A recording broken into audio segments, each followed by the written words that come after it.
Wokół Silent Hill 2 krąży wiele teorii na temat pobytu Jamesa w tytułowym mieście. W tym materiale przybliżę Wam teorię pętli, która przynajmniej według mnie wydaje się najbardziej prawdopodobna. Przedstawię Wam kilka materiałów, które mogą sugerować taki bieg wydarzeń, bądź nawet ewidentnie go przedstawiają. Dla tych, co nie są zaznajomieni z tą pozycją, ostrzegam o możliwych spoilerach. Jeśli jesteście gotowi, to jedziemy. Jedną z pierwszych informacji, która może sugerować wcześniejszy pobyt Jamesa w mieście, możemy znaleźć w kwiaciarni zaraz po dotarciu do Silent Hill.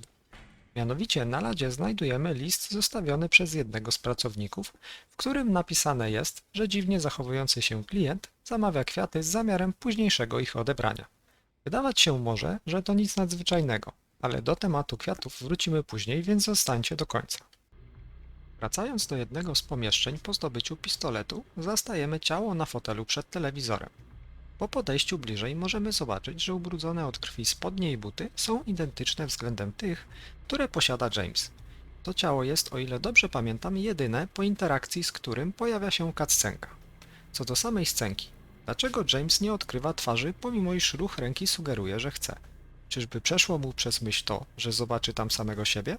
A może tylko twórcy się z nami bawią? W jednym z parków możemy zobaczyć mocno zabrudzoną i zniszczoną kurtkę zawieszoną na ławce. Być może to tylko przypadek, ale nie znalazłem więcej takich porzuconych części garderoby, mogących sugerować wcześniejszy pobyt Jamesa w mieście, a jakby nie patrzeć, to kurtka jest bardzo podobna do tej, którą nosi. Gdy trafiamy do więziennej kantyny, naszym oczom ukazuje się trup faceta łudząco przypominającego naszego bohatera.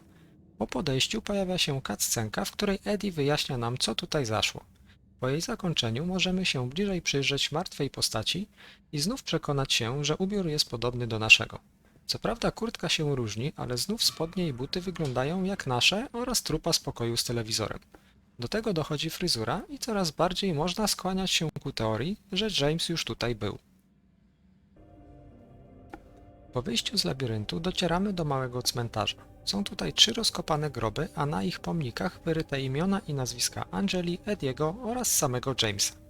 Gra nakazuje nam wskoczyć do własnego grobu, co może sugerować skok o objęcia śmierci, a to z kolei jest jednym z zakończeń. Po dotarciu do chłodni znów spotykamy Ediego, który wypowiada się do trupa w taki sposób, jakby miał go zabić już kilka razy.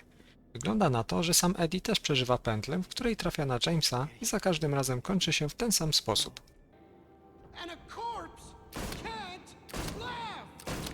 Do tego dochodzą słowa Ediego o tym, że on i James są tacy sami oraz to, że miasto ich wezwało. To wszystko nasuwa myśl o tym, iż oboje są tutaj za karę i muszą w kółko przeżywać te same cierpienia za to, co zrobili. Po scence z Edim możemy rozejrzeć się po pomieszczeniu, w którym widzimy kilka trupów, a te już ewidentnie przypominają wyglądem Jamesa. Kiedy dochodzi do walki z Edim, możemy usłyszeć od niego kilka zdań na jej początku. Eddie dokładnie opisuje, co nam zrobi, po czym na końcu dodaje, że to już miało miejsce. Gdy pod koniec przemierzania zniszczonego hotelu Lakeview spotykamy Angelę, prosi ona Jamesa, by ten zwrócił jej nóż. James stanowczo odmawia, co nie pozostaje bez komentarza ze strony Angeli. Słowa o tym, że zostawia on nóż dla samego siebie, znów nawiązują do pętli śmierci, a sam nóż ma bezpośredni wpływ na jedno z zakończeń. Zakończenie to jest związane ze śmiercią Jamesa, gdzie bohater, nie mogąc pogodzić się z losem, popełnia samobójstwo. Teraz wrócimy do kwiatów z początku. Gdy słuchamy monologu Mary w korytarzu, możemy usłyszeć wzmiankę na ich temat.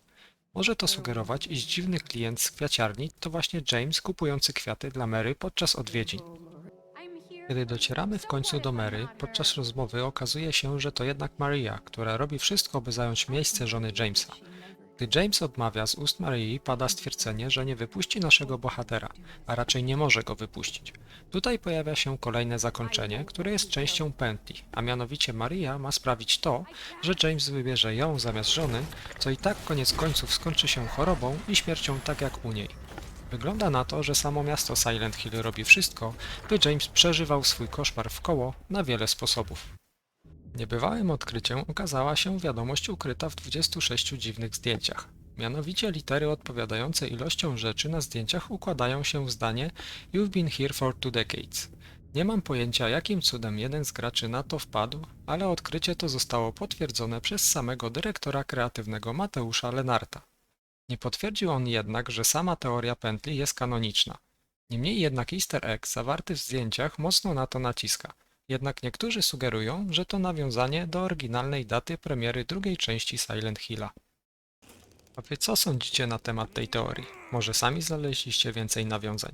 Dajcie znać, co sądzicie na ten temat, a z mojej strony to już wszystko. Trzymajcie się, cześć!